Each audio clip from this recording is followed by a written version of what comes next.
Olá, eu sou Daniela e hoje falaremos sobre produção. Falaremos sobre função de produção, tecnologia, isoquanto e isocusto e custos. Bem, primeiro falando sobre a decisão de produção, vamos discutir uma questão aqui. Os fazendeiros americanos, eles são minoria na população americana. A produção industrial deles é grande e produtiva e alimenta grande parte do mundo. Mas os agricultores da Europa, de alguns países da Europa, conseguem produzir 3 vezes mais trigo por acre do que os Estados Unidos. E aí a pergunta é, isso significa que os europeus são melhores na produção do trigo do que os americanos? E a gente vai ver que, na verdade, o que acontece é que os europeus produzem mais trigo por acre do que os americanos, porque eles empregam uma maior quantidade de insumos por acre. Sim? Então, hoje, falando de produção, a gente vai falar sobre tecnologia, sobre as diferenças de produção, as escolhas de insumos a serem empregados e vai entender um pouco o porquê dessa diferença. Vamos começar com um modelo bem simples, uma função de produção em que a gente tem uma fazenda, um produto, o trigo, 2 insumos, a terra, que é um insumo fixo, e o trabalho, que vai ser o nosso insumo variável. Vemos aqui nesse gráfico que a função de produção ela tem uma inclinação positiva, mas em geral não constante. A inclinação dela é positiva, mas decrescente.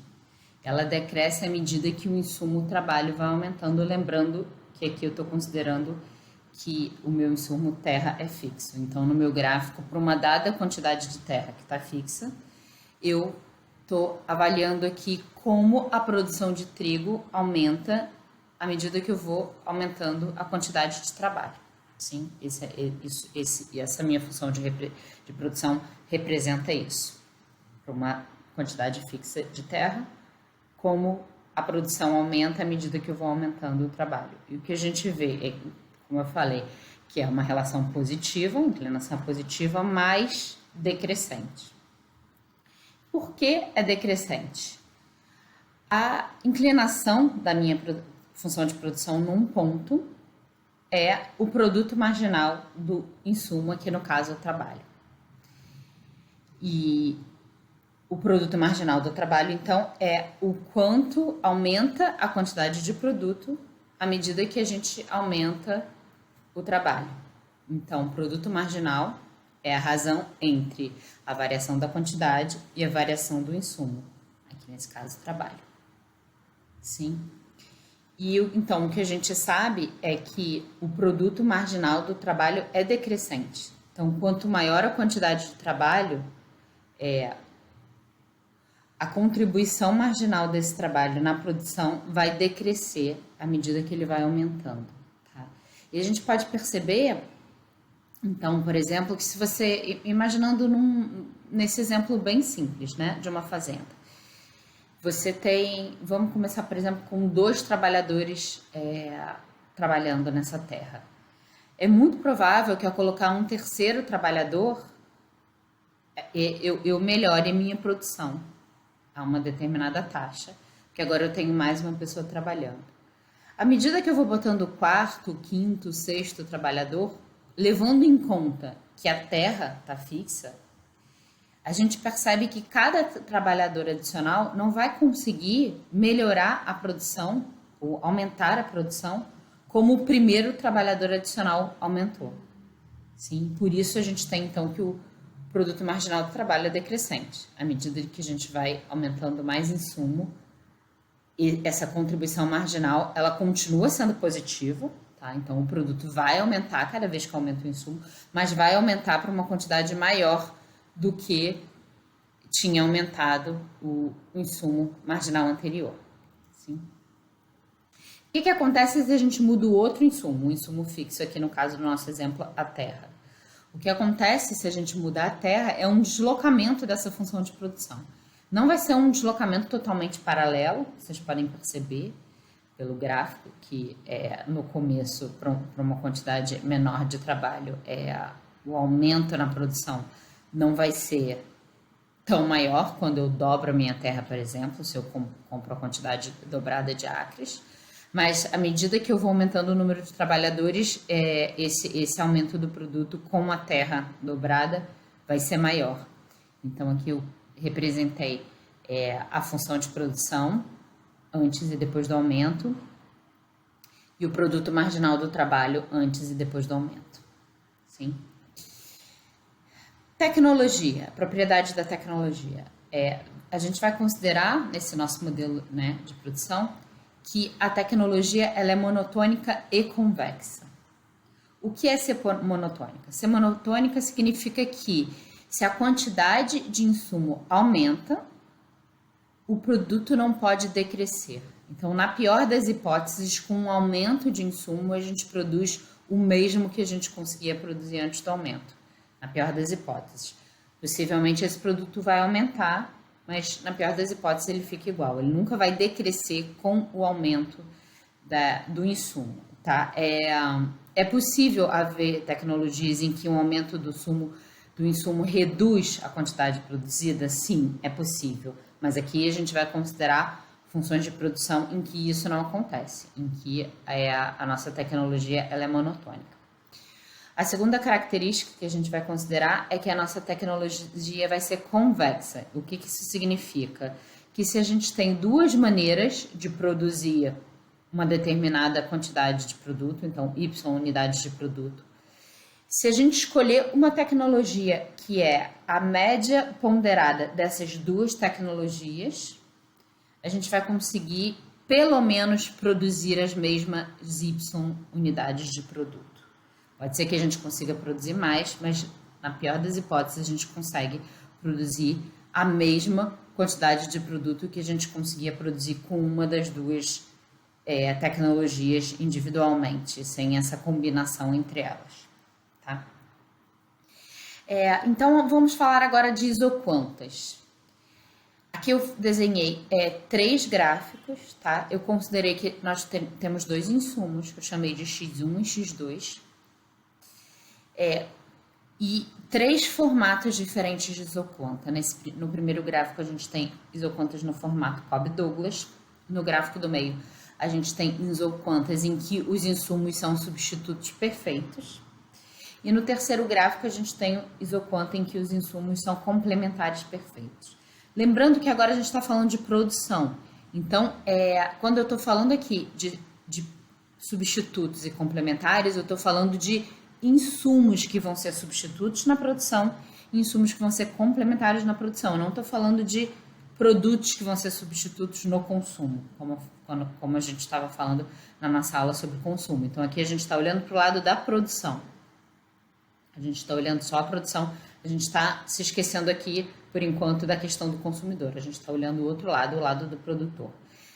E cada curva dessas representa uma quantidade específica. Então, por exemplo, nesse primeiro caso da curva Cobb-Douglas, eu desenhei 4 diferentes curvas.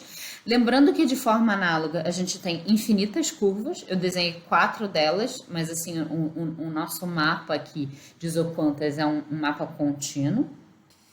E vale tudo que a gente já discutiu do morro, do corte. A gente está falando de uma função de produção que a gente fez, né? A gente fez diferentes cortes.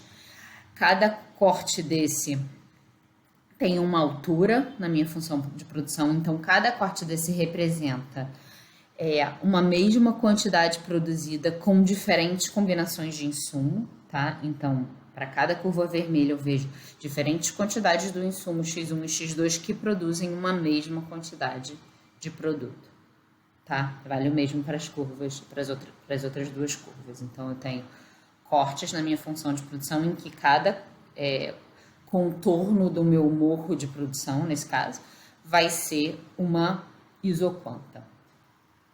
Tá? de novo, de maneira análoga, eu vou ter que a inclinação da minha isoponta num determinado ponto vai ser a minha taxa técnica de substituição.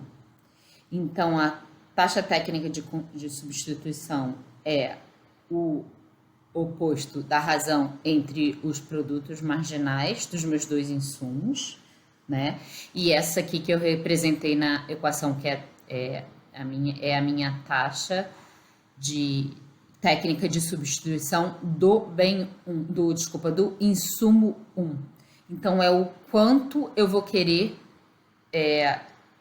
substituir esse meu insumo 1 no lugar do meu insumo 2, tá? E assim, o porquê de ser 1 e 2 é a maneira que eu tô vendo, que eu tô estabelecendo aqui meu gráfico. Então, se eu botei o meu x1 na minha abscissa, o meu x2 na minha ordenada, essa minha inclinação vai ser dada por essa razão, né, de menos produto marginal do insumo 1 sobre produto marginal do insumo 2. Se eu resolver inverter o meu gráfico, eu posso querer colocar o meu x2 no meu eixo horizontal, né, no meu eixo das abscissas. Se o x2 ficar na horizontal, então a minha taxa técnica de substituição vai ser o produto marginal do insumo 2 sobre o do insumo 1, tá? Sim, vendo essa inclinação, lembrando de como a gente padroniza, né, uma função. Então, considerando que a gente tem aqui, lembrando lá de funções, o y como função de x, então lembrando que a gente vai ter a variável que a gente botou na ordenada como sendo uma função da variável que eu botei na abscissa. Então, eu considero isso. Em geral, tá? A gente coloca desse jeito, o x1 na abscissa, o x2 na ordenada, o que não tem problema nenhum inverter. E óbvio que se eu não estiver chamando x1 e x2, eu estiver dando nomes, esses insumos, não vou ter como saber qual que eu vou colocar na abscissa na ordenada, então obviamente a representação pode diferir de pessoa para pessoa, isso não tem problema, mas só tem que lembrar da coerência de que se eu botei o meu x1 no meu eixo horizontal, eu vou estar falando da taxa técnica de substituição do meu insumo 1.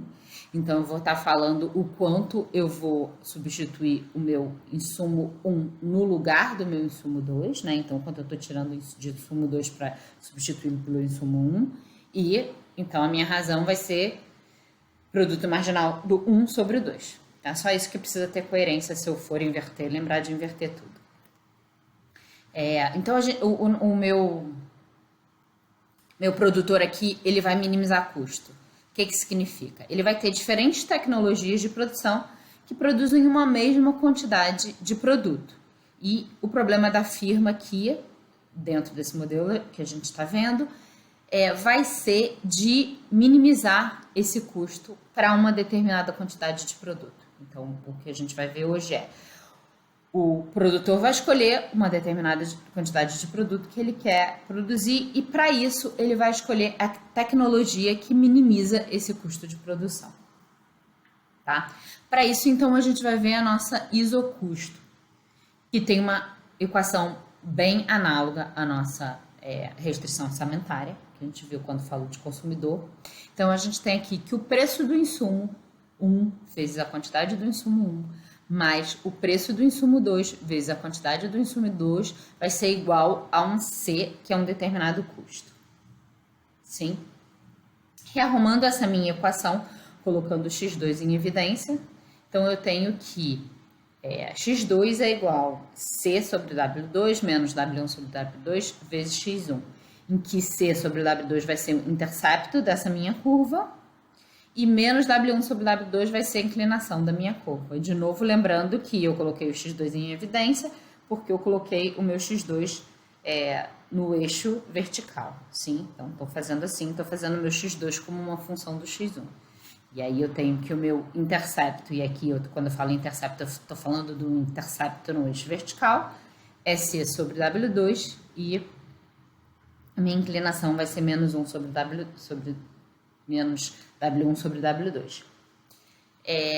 De novo, eu posso pensar como a gente fez, não vou repetir que é muito análogo, mas eu posso avaliar como as variações desse custo e desses preços de insumo vão interferir nesse meu gráfico de isocusto. Então, de maneira muito análoga, eu posso pensar em deslocamentos paralelos e mudanças de inclinação, dependendo de qual variável que eu vou estar mudando, tá? Mas então, pensando, já indo para a nossa escolha ótima, a firma vai escolher um ponto em que isoquanta e isocusto são tangentes. Então, dada uma quantidade determinada ou dada uma isoquanta, o produtor vai escolher a menor isocusto possível para produzir aquela quantidade determinada. Então, a gente vai ter uma escolha ótima num ponto em que a taxa técnica de substituição se iguala à inclinação da isocusto. E aí aqui uma curiosidade é que apesar da matemática da isocusto ser análoga à matemática da restrição orçamentária, pelo lado do produtor, o que vai funcionar como restrição vai ser a isoquanta. Então, a isoquanta é dada. Então, dado uma isoquanta ou dado uma quantidade que o produtor vai querer escolher, assim como o consumidor tinha uma restrição orçamentária dada, o produtor vai ter uma isoquanta dada.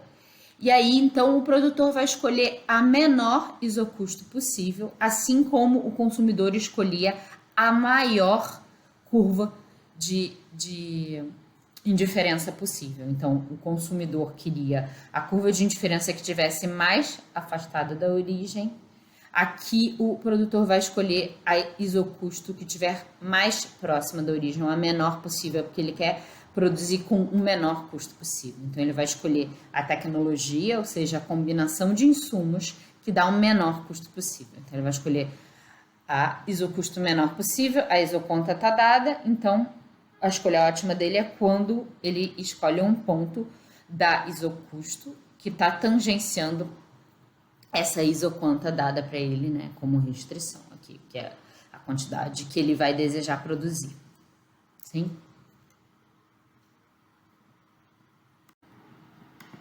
Agora vamos falar de custos. Para maximizar lucro, o produtor precisa conhecer seus custos. A relação entre insumo e produto é expressada por esses custos. O custo total de produção é igual ao custo variável somado ao custo fixo. O custo total ele tem ele é positivamente inclinado, ele tem uma relação positiva com a quantidade. Então, à medida que a quantidade produzida vai aumentando, esse custo total vai também aumentando. Porém, apesar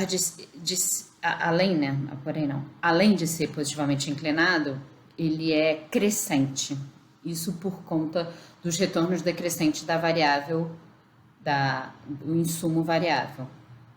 A gente, no nosso exemplo, estava vendo, então o insumo variável no nosso exemplo era o trabalho, e a gente viu que o produto marginal do trabalho é decrescente. Isso faz com que os custos sejam crescentes. Então, a curva de custo é aqui, vocês podem ver nesse gráfico, o intercepto é no custo fixo, e ela é positivamente inclinada e crescente. O custo marginal é a inclinação da curva de custo total num determinado ponto. Então, o custo marginal naquele determinado ponto é a inclinação da curva de custo total. Ele, então, é o quanto varia o custo total para uma variação da quantidade. Ele também tem uma inclinação positiva pelo mesmo motivo de retornos decrescentes do insumo variável. Ele pode ser linear, como esse exemplo que eu desenhei, ou ele pode ser curvo, como eu vou mostrar um pouquinho mais para frente. Em geral, eu acho que o custo marginal curvo, que começa decrescente e depois cresce, ele é mais comum de acontecer, na vida real. Um custo costuma ter mais aquele formato do que ser assim, linear, crescente o tempo inteiro, ou até constante. Muitas vezes a gente trabalha em modelos com custo marginal constante. É mais fácil de trabalhar, mas em geral não é o que acontece. E outro custo super importante é o custo total médio. O custo médio ele tem formato de U. isso faz com que a gente tenha um ponto de custo médio mínimo. O custo médio nada mais é do que o custo total dividido pela quantidade. E ele começa, então, decrescente e depois fica crescente. O custo total médio, assim como o custo de forma análoga ao custo total, então o custo total médio é a soma do custo variável médio e o custo fixo médio, sendo o custo variável médio o custo variável sobre a quantidade e o custo fixo médio, o custo fixo sobre a quantidade. O motivo, né, do custo médio ter esse formato de U é que, à medida que o produto aumenta, o custo variável médio aumenta, mas o custo fixo médio cai. Sim? Então, para o custo fixo médio, a gente tem o numerador que está fixo, que é o custo fixo, e o denominador crescente, que é a quantidade. Então, à medida que a quantidade vai crescendo, como o custo fixo está fixo, como o próprio nome diz, o custo fixo médio, então, vai decrescendo. Já o custo variável médio, por conta dos retornos decrescentes do insumo variável, ele é crescente. E, então, em que parte da curva que a gente vai estar, né? Então, se a gente vai estar na parte da curva em que a inclinação está decrescente ou crescente, vai depender de qual desses efeitos é maior para aquela quantidade de produto. Então, para uma determinada quantidade de produto, o efeito do custo fixo médio vai prevalecer, fazendo com que a curva de custo médio seja negativamente inclinada, e para outra quantidade de produto, o custo variável médio crescente tem efeito maior do que o custo fixo variável médio decrescente, fazendo com que então a curva de custo médio seja positivamente inclinada. Sim, como esse gráfico que tá aqui, eu tirei até do livro, representando o custo variável médio total, né? Custo total, desculpa, variável não, custo total médio. Então, a gente sabe que se o custo marginal é menor do que o custo total médio, esse custo total médio vai estar decrescendo. Então, a gente está na parte da curva em que o custo total médio decresce. Se o custo marginal é maior do que o custo total médio, a gente está na parte da curva que o custo total médio é crescente, sendo que esse ponto M é o ponto de mínimo, né, do custo total, onde a gente tem custo total custo total médio mínimo, e é exatamente onde a curva de custo marginal cruza essa curva de custo médio mínimo, né, o custo total médio mínimo. É fácil de perceber que quando a gente acrescenta uma unidade de produto adicional, né, a nossa produção. Então, se a gente acrescenta uma unidade e essa unidade é mais barata de se produzir do que o custo médio das unidades anteriores que a gente estava produzindo, a gente faz com que o novo custo médio, considerando essa unidade adicional, seja mais baixo do que o custo médio anterior. E é isso que esse gráfico representa. Se, por outro lado, uma unidade adicional que vai ser produzida tiver o custo marginal, né, o custo adicional, maior do que o custo médio das unidades que estavam sendo produzidas antes, então, quando a gente recalcular esse custo médio com essa unidade que a gente adicionou, o custo médio total agora vai ser maior do que era anteriormente, né? Então, é exatamente isso que essa curva fala. É bastante intuitivo o fato de que quando o custo marginal está abaixo do custo total médio, significa que o custo total médio está caindo. Então, é por conta disso, é fácil de pensar o que vai acontecer. Como eu já comentei, o custo marginal ele vai cruzar o custo médio no seu ponto mínimo. Isso, na verdade, acontece não só com o custo médio, mas também com o custo variável médio. Então, o custo marginal ele cruza ambas as curvas de custo total médio e custo variável médio nos seus pontos mínimos. Sim? Aqui nesse gráfico eu já desenhei o custo marginal no formato que eu comentei, arredondado, em que decresce no comecinho e depois cresce. Em geral, esse custo marginal acho que é mais realista. Sim? Então, se o custo variável médio está descendo, isso significa que o custo marginal está abaixo desse custo variável médio. E se ele está subindo, o custo marginal está acima. Então, assim como eu expliquei no gráfico anterior falando de custo total médio, para custo variável médio vale a mesma coisa. Sim, então o custo marginal cruza as duas curvas no seu ponto mínimo. Algumas características do custo. Como eu já vinha falando, o custo variável é um custo que varia, né? Ele depende do nível de produção. Então, para cada nível de produção, o custo vai variar, aumentando conforme a quantidade produzida aumenta. O custo fixo, ele não depende da quantidade produzida. Ele é fixo, como o nome diz, para qualquer quantidade produzida, e no curto prazo ele precisa ser pago, mesmo se o produtor decide não produzir. Então, por exemplo, um aluguel de uma fábrica, se você hoje decidiu que você vai parar a sua produção, você tem um contrato de aluguel que faz com que você precise continuar pagando esse aluguel, mesmo se a sua decisão é de não produzir. Então, no curto prazo, o custo fixo, como o próprio nome diz, ele é fixo. Então, ele não só é fixo no sentido de que você não consegue acabar com ele no curto prazo, mas no sentido de que ele não vai variar com a quantidade produzida. A gente tem, então, o custo que a gente chama de quase fixo. O custo quase fixo, ele não depende do nível de produção, assim como o custo fixo, mas ele você consegue não tê-lo, mesmo no curto prazo, se você decide não produzir.